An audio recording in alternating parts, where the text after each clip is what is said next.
नमस्कार, आप देख रहे हैं हल्ला बोल टीवी। मैं हूं दीपक शर्मा और हमारे साथ हैं पूर्व आईपीएस अमिताभ दास। हमारे संवाददाता राहुल ने इनका अमिताभ दास का एक इंटरव्यू किया और उसके बाद हमारे दर्शकों ने कमेंट कर हमसे कुछ सवाल पूछे। हमारे दर्शकों ने हमसे कहा कि आप हमें अमिताभ दास की कहानी सुनाइए। अमिताभ दास अगर अमिताभ दास हैं तो कैसे बने, क्या है इसके पीछे की कहानी। तो हम बड़े तीखे सवालों को तैयार कर पहुंचे हैं अमिताभ दास के पास, अपने दर्शकों को, बिहार को इनकी कहानी सुनाने।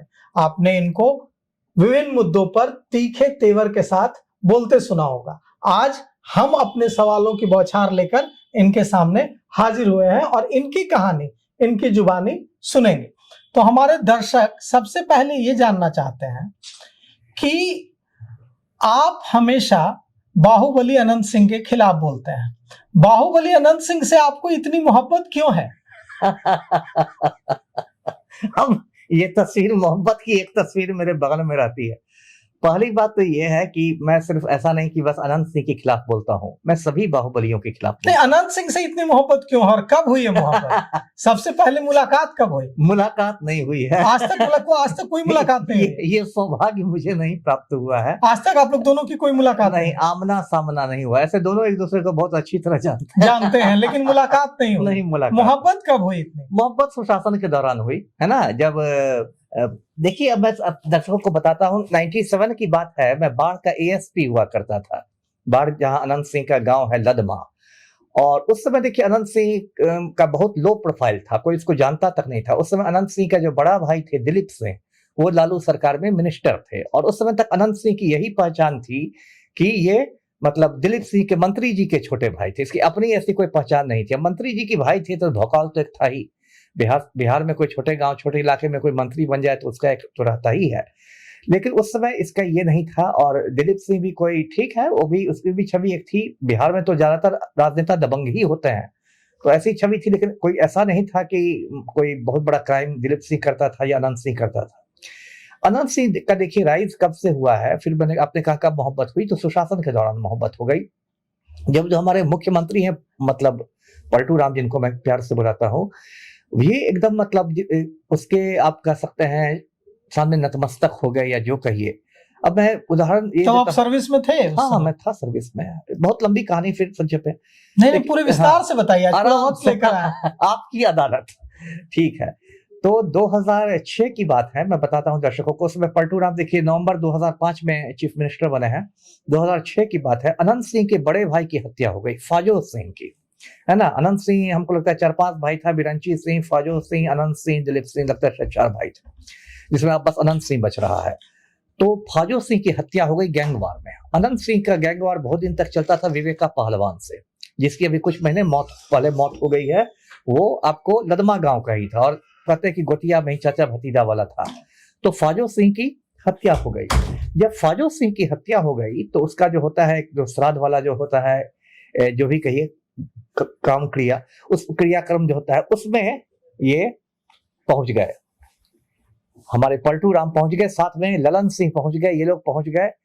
तो उस समय मुझे अजीब लगा कि जो उस नया नया सुशासन शुरू हुआ था, मुझे लगा कि जो मुख्यमंत्री सुशासन की बात करता है वो सीधे मतलब एक माफिया के घर पर पहुंच गया है। और ये भी नहीं कि कोई बहुत बड़े राष्ट्रपिता महात्मा गांधी शहीद हो, ये एक मतलब फाजो सिंह गैंगवार में मारा गया, उसके घर मतलब भोज जाके खा रहे हैं मुख्यमंत्री। ये कौन सा मैसेज जाएगा? यदि मुख्यमंत्री किसी माफिया के यहाँ, बाहुबली के यहाँ भोज खाएगा, तो क्या लोकल दरोगा की औकात है एक्शन लेने की? दरोगा तो छोड़ दीजिए, आईपीएस की औकात है, सीनियर एसपी पटना की औकात होगी? नहीं होगी। तो उसके बाद देखिए लगातार मतलब एक कड़ी से कड़ी जुड़ती गई, और उसके बाद मैंने देखा कि बहुत ही तेजी से सुशासन में अनंत सिंह का आप कह सकते हैं राइज, जिसको कहते हैं ना, बहुत मिटियरिक राइज जिसको आप कह सकते हैं, बहुत तेजी से बड़ा। मतलब जिस तरह से लालू राज में, मैंने तो लालू राज में भी काम किया, वहां भी उसमें मैंने देखा है फर्स्ट हैंड एक्सपीरियंस कि जिस तरह लालू राज में शहाबुद्दीन एक हो गया था, अपने आप में एक बन गया था, कानून से स्टेट विद इन स्टेट बन गया था। मतलब कभी एसपी पर AK-47 चला रहा है, कभी उसके गुंडे डीएसपी को थप्पड़ मार रहे हैं, और पूरा प्रशासन शहाबुद्दीन के सामने बौना हो गया था। मुझे आज भी याद है कि आईपीएस की पोस्टिंग होती थी सिवान में, तो वो एसपी सिवान में, तो वो सिक कर देता था खुद को बीमार घोषित कर देता था। आईपीएस सब डरते थे एसपी बनने में, वो भी हमने देखा है। तो हमको लगा कि ये तो वही बात, वही दोहरा मतलब हो गया। जैसे लालू के समय शहाबुद्दीन था, वो नीतीश के समय में वो अनंत सिंह है, क्या फर्क पड़ा? इससे बहुत सारी बातें हैं। अब मैं, क्योंकि आपने मुझे समय दिया है तो मैं आराम से सुनाता हूँ। एक रेशमा काजल प्रकरण हुआ था, आपको याद होगा, यही 2006-7 के आसपास की बात। पटना में ही नाले से एक बोरे में लाश मिली थी एक लड़की की। उसकी शिनाख्त को लेके कुछ मतलब कंफ्यूजन था। कुछ लोग कहते थे रेशमा की लाश है, कुछ लोग कहते थे काजल की लाश है, बहुत सारी बात। उस समय टाइम्स नाउ का रिपोर्टर हुआ करता था, संभवतः प्रकाश सिंह या ऐसे ही कुछ नाम था। प्रकाश पहला नाम था, अब सरनेम संभवतः प्रकाश सिंह था। वो गया था अनंत सिंह से ये करने, इंटरव्यू लेने, क्योंकि उसको अनंत सिंह का नाम कहीं ना कहीं से आने लगा था, दबी जबान में कुड़कुड़ी। अनंत सिंह ने उसकी बहुत पिटाई करवा दी, पिटाई करवा दी। मुझे लगा क्या मजाक है, सुशासन चल रहा है राजधानी पटना में, राजधानी के बीचों बीच एक नेशनल लेवल के टीवी चैनल की पिटाई, ऐसा तो जंगल राज में नहीं होता था। उसके बाद उसकी गिरफ्तारी वगैरह हुई, क्या क्या हुआ उसके बाद। लेकिन इतनी कमजोर केस डायरी लिखी गई जो होता है बिहार में, कि तुरंत उसको जमानत, फिर वो मुझ प्रताप देते हुए निकल गया। और उसके बाद एक मतलब कड़ी हो गई। उसके बाद देखिए आपको यहाँ पापिया घोष की हत्या हुई, है ना। पापिया घोष की हत्या, ये new Pataliputra colony 168 Pataliputra colony, professor Papiya Ghosh की हत्या हुई। अब देखिए प्रोफेसर पापिया घोष के बारे में आपको बताता हूँ। इनकी छोटी बहन है मैडम टुकटुक घोष, वो बहुत सीनियर आईएएस ऑफिसर थी, अब रिटायर कर गई हैं, मेरी फेसबुक फ्रेंड है आज भी।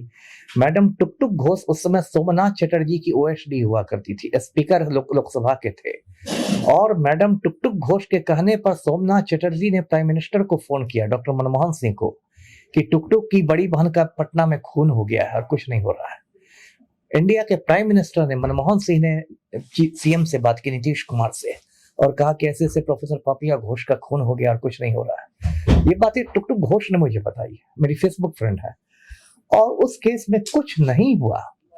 प्रोफेसर पापिया घोष हत्याकांड में एक दो जिसको पुलिस ने चार्जशीट कर दिया जबरदस्ती, खानापुरी के नाम पर। बेसिकली वो लोग रिसीवर थे। मान लीजिए आपके यहाँ से फ्रिज उठा के ले गए लोग, ये उठा के ले गए, जिन लोग ने खरीद लिया बिना समझे कि ये हत्या के बाद ली गई है, वो लोग चले गए। उस केस में भी अनंत सिंह का नाम दबी जबान में आया था कि उसकी नजर थी 168 पाटलिपुत्र कॉलोनी पर। बहुत बड़ा भवन अब तो बिक गया है, यही गोलंबर के पास है, लेकिन नहीं मिला उसे है। और उसके बाद एक सीरीज हो गया, है ना। मतलब मैं गिनाने लगूं आत्मप्रिया कि आपको अनंत सिंह से मोहब्बत क्या है, तो मैं बता रहा हूं, एक सीरीज हो गया। आपको देखिए पुटूस यादव की हत्या हुई, याद है 2015 में।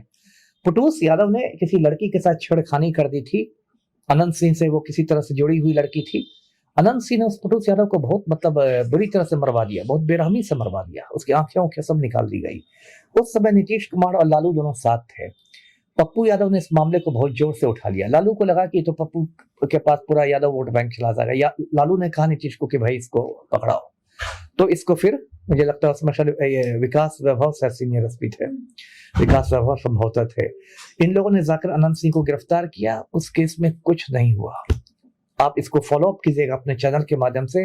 पुटूस यादव हत्याकांड की आज क्या स्थिति है, उसका ट्रायल की स्थिति, चार्जशीट तो पुलिस ने कर ही दिया होगा, ट्रायल की स्थिति कोर्ट में क्या है पुटूस यादव की, उसका मैं सुबह से शाम हो जाएगी, मैं कहानी सुनाता रह सकता हूँ। AK-47 वाला मामला जो था उसमें अनंत सिंह 5 साल जेल में रहा, है ना। और 14 अगस्त 2024 को पटना हाईकोर्ट ने उसको रिहा कर दिया AK-47 मामले में। अब कायदा क्या है, आप तो पढ़े लिखे आदमी हैं, कायदा क्या है दर्शक भी समझे। कायदा ये है कि पटना हाईकोर्ट यदि किसी माफिया को राहत दे देता है तो बिहार सरकार को सुप्रीम कोर्ट में जाना चाहिए था, है ना।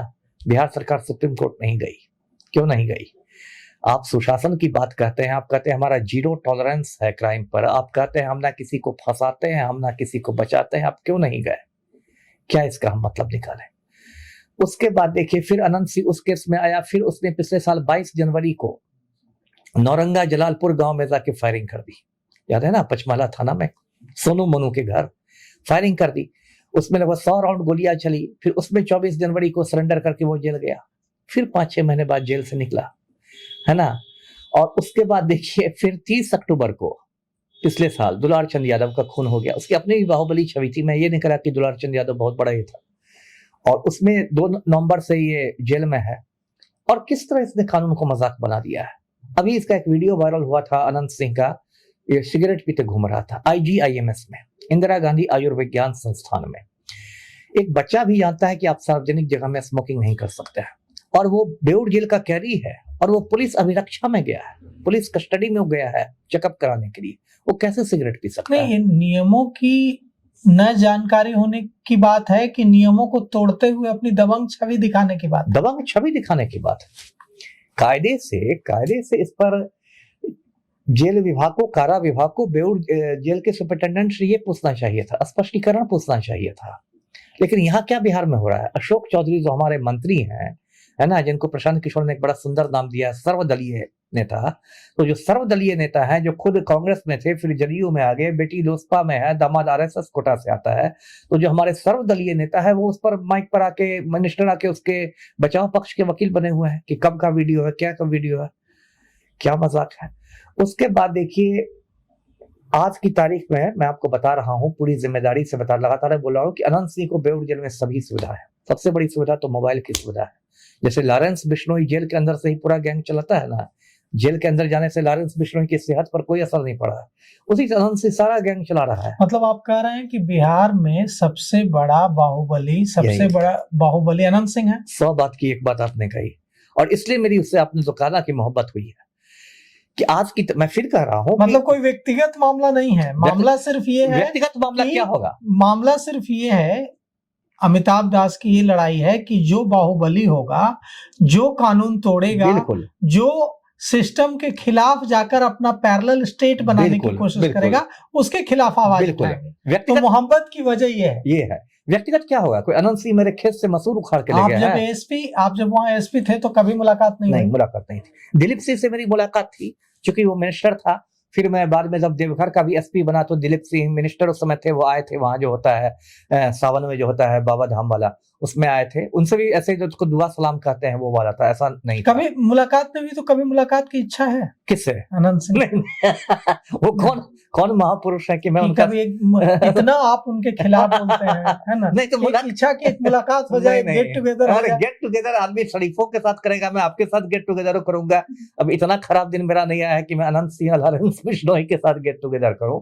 लेकिन आप ये मानते हैं कि बिहार में सबसे बड़े बाहुबली अनंत सिंह आज की तारीख में, जी आज की तारीख में जो स्थिति लालू के समय शहाबुद्दीन की थी, आज की में अभी बाहुबली बहुत है। ऐसा नहीं कि अनंत सिंह अकेला बाहुबली है, मैं यदि गिनाने लगूं तो 8-10 तो ऐसे गिना दूंगा। लेकिन जो होता है ना सबसे बड़ा बाहुबली, जिसके सामने पूरा प्रशासन बौना हो गया, कायदे से देखिए अनंत सिंह को तिहाड़ जेल भेजा जाना चाहिए, दिल्ली के। मोहम्मद शहाबुद्दीन को जैसे भेजा गया। मोहम्मद शहाबुद्दीन जब तक सीवान जेल में था, उसने जेल को मजाक बना दिया था। जेल के सुपरिटेंडेंट के चेंबर में वो मतलब ये करता था, दरबार लगाता था ना। उसमें मिनिस्टर जाते थे, बिहार सरकार का मिनिस्टर था अब्दुल गफूर, वो जाता था। उसी का एक हिंदुस्तान के राजदेव रंजन ने तस्वीर डाल दी थी फेसबुक पर, बाद में उसकी हत्या हो गई। बहुत लंबी कहानी। जब मोहम्मद शहाबुद्दीन को आप तिहाड़ जेल भेज सकते हैं, अनंत सिंह को क्यों नहीं भेज सकते हैं?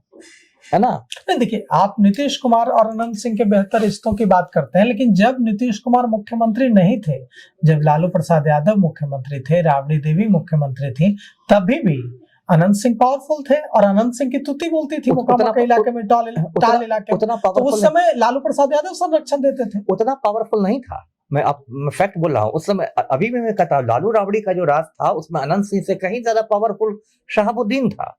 ये फैक्ट है। लेकिन अच्छे रिश्ते तो थे अनंत सिंह के लालू के साथ। है तो मैं कोई राजद का प्रवक्ता तो नहीं हूं कि मैं लालू को डिफेंड करूंगा। मैं तो तभी से कह रहा हूं कि लालू के समय में शहाबुद्दीन नंगा नाच करता था।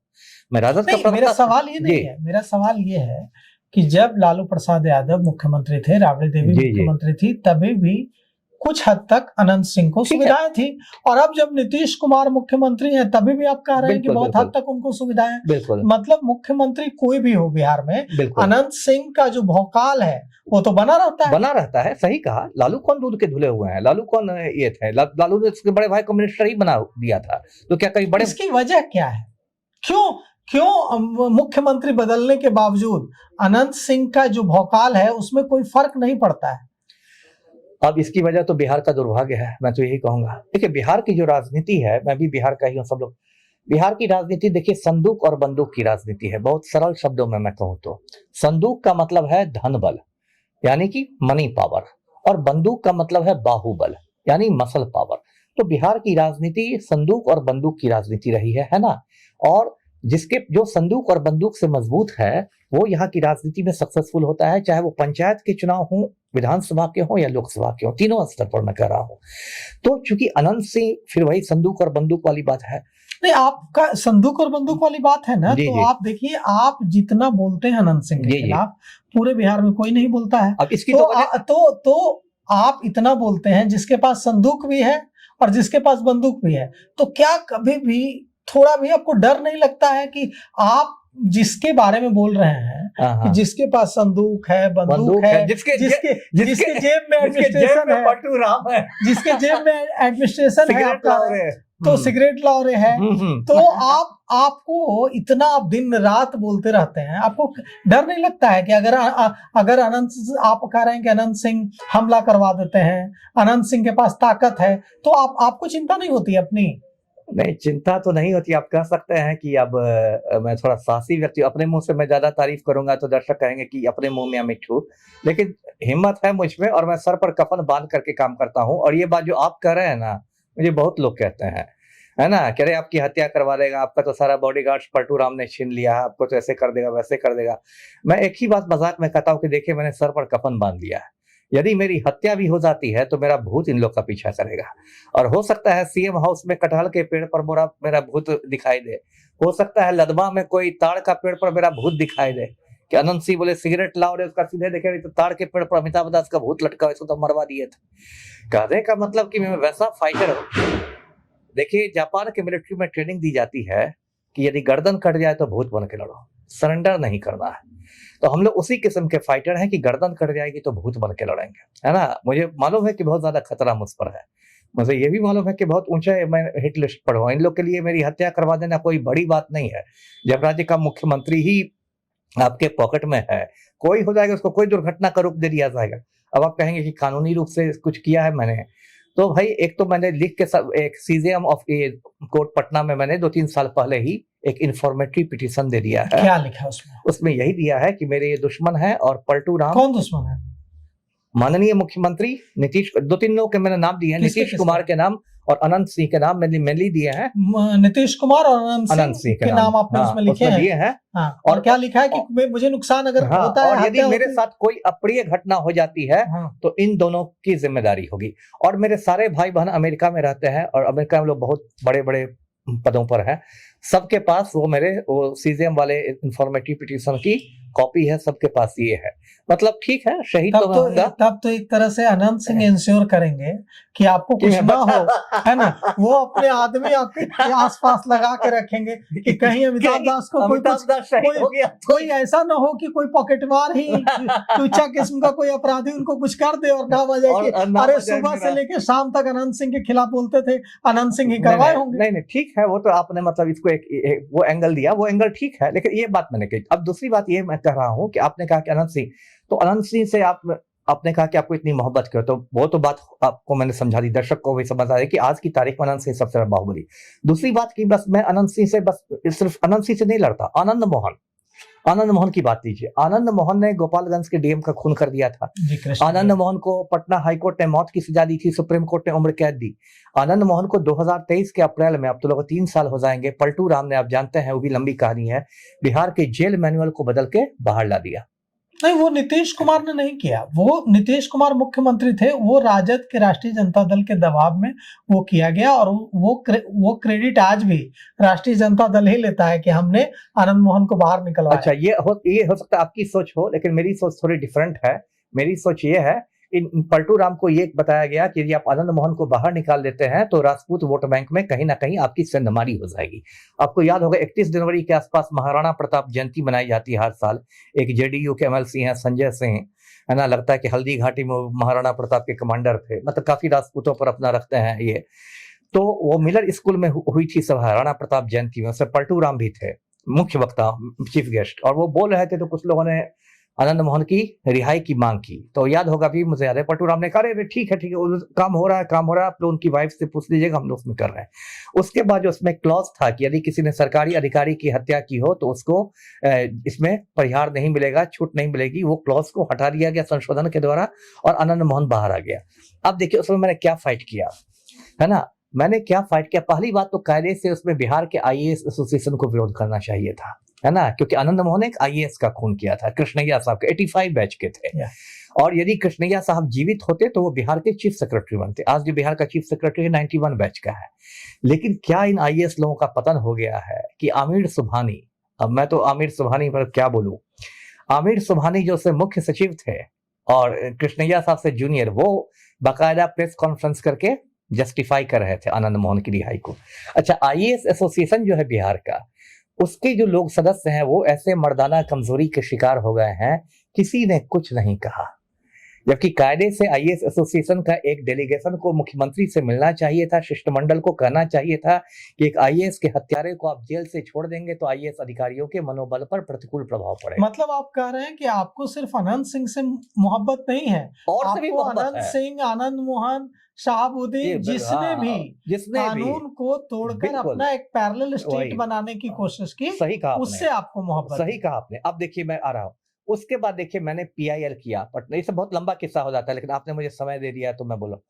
उसके बाद मैंने पीआईएल किया पटना हाई कोर्ट में उसकी रिहाई के खिलाफ। उसके बाद मैंने अपने एक दूत को भेजा हैदराबाद। ये सब बातें शायद मैं बहुत चैनलों पर बता भी नहीं पाया। उस दूत ने कृष्णैया साहब की वाइफ से मुलाकात की, उमा देवी से। दूत का नाम मैं अभी नहीं बताऊंगा। उमा देवी इस केस को नहीं लड़ना चाहती थी। वो बेचारी, अब उसकी दोनों बेटियां बड़ी हो गई है और वो इसमें अब नहीं पढ़ना चाहती थी। उसने मेरे दूत से कहा कि नहीं, बहुत सुप्रीम कोर्ट में बहुत खर्चा है, बहुत ये है वो है, मैंने केस नहीं लड़ूंगी। लेकिन तब तक मैंने इस मामले को थोड़ा हाईलाइट कर दिया था, तो उनका जो बैचमेट्स जो थे 85 बैच के आईएएस देश भर में, आईएएस तो ऑल इंडिया सर्विस है, देश भर में जो आईएएस थे उन लोगों ने कहा कि आप केस कीजिए, उमा देवी से कहा, और हम लोग चंदा करके वकील का देंगे। तो बहुत बड़ा एक क्रिमिनल वकील है सिद्धार्थ लुथरा, ऐसे ही करके सुप्रीम कोर्ट के, उनको जाके उमा देवी के ने किया और वो अभी केस लड़ा। अभी वो केस पेंडिंग है सुप्रीम कोर्ट में, क्योंकि न्यायिक प्रक्रिया इस देश में धीमी है, इसलिए काफी दिन से पेंडिंग है। लेकिन कल को ये हो सकता है कि सुप्रीम कोर्ट आनंद मोहन को दोबारा जेल भेजने के आदेश दे दे और सरकार ने जो संशोधन किया उसको वो मेलाफाइड कह दे कि मेलाफाइड है, दुर्भावना से ग्रस्त है। तो मैं ये कह रहा हूं कि मैंने बाकी फाइट किया। अब जब आपने फाइट की बात की, मेरी वजह से मेवालाल चौधरी को इस्तीफा देना अनंत पड़ा। सिंह कब आ रहे हैं जेल से बाहर? वो तो पलटू राम से पूछिए, मुझे लगता है जल्दी ही आ जाएंगे। होली लगता है लदमा में ही खेलेंगे, मोटा मोटी होली लदमा में ही खेलेंगे, होली खेलेगा। हाँ जी जी, होली वहीं होगी। जी जी, जिस तरह सरकार उनके साथ मजबूती से खड़ी है ना, तो होली में लगता है लदमा में ही होली मनेगी अनंत सिंह की। अच्छा, अगर अनंत सिंह आपके साथ सीज फायर करना चाहें, क्या बहुत हो गई लड़ाई, अब युद्ध विराम है ना, तो किन शर्तों पर आपके और अनंत सिंह के बीच युद्ध विराम हो सकता है? अब तो शर्त लगता है डोनाल्ड ट्रंप ही तय करेगा। नहीं, अगर वो एकदम चाह ले, नहीं आप जो है लड़ाई लंबी चल गई, बहुत तीखी चल गई, है ना, अब जो है युद्ध विराम सीज फायर होना चाहिए, तो क्या शर्तें हैं? नहीं, शर्तें पे युद्ध विराम क्या होता है? माफिया के साथ थोड़ी युद्ध विराम होता है। युद्ध विराम नहीं हो सकता है। युद्ध विराम तो एक प्रकार की सौदेबाजी हो गई। एक मिनट, मान लीजिए की बात मैं कहता हूँ, मान लीजिए आज मैंने युद्ध विराम सच में कर दिया, तो क्या मैसेज क्या जाएगा? एक मैसेज ये जा सकता है कि अमिताभ दास को ऐसी धमकी मिल गई कि एकदम दुबक गया, या फिर बहुत पेटी वेटी मिल गया, है ना, तब आप ही बताइए, तो वो क्या वो शूट करेगा? इसलिए ये जो है इसमें युद्ध विराम नहीं होता है। मैंने पढ़ा था कि अनंत सिंह साधु हो गए थे, साधु हो गए थे वो जब चले गए थे हरिद्वार। अच्छा, और हरिद्वार तो मेरे लिए खबर है। हाँ, हरिद्वार चले गए थे और सन्यासी हो गए थे, बहुत समय तक वहां रहे। अच्छा, उसके बाद फिर वहां से वापस आए। उसके बाद उनको सिगरेट की तलब लग गई आश्रम में। तो अगर कई बार बचपन में हमारी जो चीजें अधूरी रह जाती हैं, अच्छा, वो उम्र हो जाने के बाद फिर से हमें वो करने का मन होने लगता है। अच्छा, तो इमेजिन कीजिए कि अगर किसी दिन फिर से अनंत सिंह के अंदर साधु बनने का जागे मनसा और वो साधु बन जाए, क्या बात है ना, और सब ये सारी चीजें, बाहुबली तमाम चीजें छोड़ दें, है ना, और तब तो आप उनके खिलाफ नहीं बोलेंगे, तब तो सीज फायर हो जाएगा। अब आपने तो ऐसे कल्पना को पंख लगा दिए कि मैं कल्पना कर रहा हूँ कि अनंत सिंह और गुप्तेश्वर पांडे सर एक ही आश्रम में बैठ के आध्यात्मिक चर्चा कर रहे हैं। नहीं, ये तो इसकी तो बहुत दूर की कौड़ी ये है, संभावना नहीं है। और साधु बनने से क्या होता है? आपके पाप थोड़े धुल जाएंगे। कहावत है ना, 70 चूहे खाकर बिल्ली चली हज को। तो 70 चूहे खाने का बिल्ली हंस को चलेगी तो वो थोड़े वो मतलब हाजी बन जाएगी, उसके पाप तो नहीं धुलेंगे ना। नहीं, आप देखिए, आप कहते हैं कि सरकार बहुत मेहरबान रहती है अनंत जी, सिंह जी। पर। कैसे मेहरबान रहती है? देखिए, अभी अनंत सिंह का जो घर था, सरकार ने वापस ले लिया। उनको एक छोटा-सा घर दे दिया। इतना बड़ा जो विशाल घर था, वो तो नहीं, नहीं, वापस ले लिया। सबसे बड़ी मेहरबानी की बात तो मैंने अभी आपको बताई ना, कि जब AK-47 नहीं, में घर ही तो वापस ले लिया। इतना बड़ा घर देके एक छोटा-सा घर दे दिया गया है, जिसमें उनकी ना घोड़े आएँगे, ना भैंस आएगी। उसमें जानते हैं, उसमें भी एक लूप होल निकाला है पथ निर्माण विभाग ने। उसमें भी निकाला है कि आप बाजार दर पर पैसे देकर, है ना, आप रख सकते हैं। अच्छा, ऐसा है। हाँ, बाजार दर पर। तो घर नहीं लिया जाएगा? घर नहीं दिया जाएगा। औकात नहीं है पलटू राम के अनंत सिंह का घर लेने के लिए, नहीं तो ये मुख्यमंत्री आवास में अपना गाय भैंस बांध देगा। तो उसी घर में रहेंगे? उसी घर में रहे। अब देख लीजिएगा, मेरी कोई बात गलत नहीं हुई, अब देख लीजिएगा कितना। देखिए अनंत सिंह का नहीं, वो पैरोल पर छुटा, आपको याद है पैरोल की बात? जब 2024 में लोकसभा चुनाव हुए, आप कह रहे हैं कि कैसे सरकार मेहरबान है, मैं बताता हूँ। ललन सिंह की हालत बहुत पतली हो गई थी मुंगेर में। अशोक महतो की पत्नी लड़ रही थी, जो अनीता महतो, अनीता है, जो इस बार विधायक बनी है, तो बहुत पतली हालत थी। अब अनंत सिंह को 15 दिनों के लिए पैरोल पर छोड़ा गया। अब सरकार देखिए कितना झूठ बोलती है। सरकार ने कहा कि अनंत सिंह को अपनी जमीन का बंटवारा करना है। इतना बड़ा झूठ तो पलटू राम की सरकार बोल सकती है, मैं तो नहीं बोल सकता। मैंने उस समय भी कहा था कि भाई 4 जून को मतगणना है, 4 जून को वोटों की गिनती है, उसके बाद ही इनको छोड़िए, उसके बाद जमीन बांटते रहेंगे जितनी जमीन है। तो जमीन तो नहीं बांटना था तो उनको ललन सिंह की मदद के लिए निकाला गया था। इतना बड़ा झूठ क्यों सरकार बोल रही थी? और अनंत सिंह ने बाहर आते ही के साथ कहा कि ललन बाबू 5 लाख से जीतेंगे, 5 लाख से जीतेंगे, और कोई जमीन का बंटवारा नहीं हुआ। मैं अभी को कहता हूं कि कोई जमीन का बंटवारा हुआ तो कम से कम मुझे कागज दिखा दिया जाए। अनंत सिंह मेरे बारे में अनशंट बातें कहता रह गया, इसकी ये ललन सिंह का प्रचार करता रह गया, सब करता रह गया। आप कह रहे हैं सरकार कैसे मेहरबान है? आज मैं को कि सरकार मेहरबान नहीं है तो उसको तिहाड़ जेल भेज दे दिल्ली। यदि शहाबुद्दीन को भेजा जा सकता है तो इसको क्यों नहीं भेजा जा सकता है? और हमारे जो ये पगड़ीधारी गृह मंत्री हैं सम्राट चौधरी, इतने बड़े बड़े डायलॉग मारते हैं कि हम पाताल से निकाल लेंगे, हम पिंडदान कर देंगे, बुलडोजर तैयार है। तो जरा अनंत सिंह को तिहाड़ जेल भेज के दिखा दे, तो मेहरबान तो सरकार है ही है जी, मेहरबान है 100%।